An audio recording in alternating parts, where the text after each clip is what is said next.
atrás. Cada puerta está equipada con tobogán de evacuación. Los toboganes de las puertas atrás y delantera pueden ser desprendidos del avión y utilizados como balsa. Una balsa adicional se encuentra a media cabina. Si hay un cambio de presión en la cabina, 4 máscaras de oxígeno caerán de un compartimiento sobre su asiento.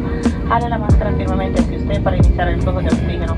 Quítese su cobertura de su cara y coloque la máscara sobre su nariz y boca. Ajuste la banda elástica alrededor de su cabeza y sujétela usando las tiras en ambos lados. El oxígeno fluye aunque la bolsa no se infle. Póngase bien su máscara antes de ayudar a otro y le avisaremos cuando ya no sea necesario usarla. No se permite fumar o usar cigarrillo electrónico en ningún vuelo de JetBlue. Desconectar, destruir o manipular los detectores de humo en los baños es un delito federal y puede ser motivo de una multa.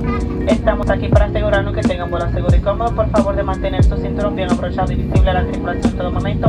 Gracias por su atención. Esperemos que disfruten esta experiencia con JetBlue.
Folks are currently number 1 for departure. Stop by tester and flight. Ya para la próxima nomás le vamos a poner 45.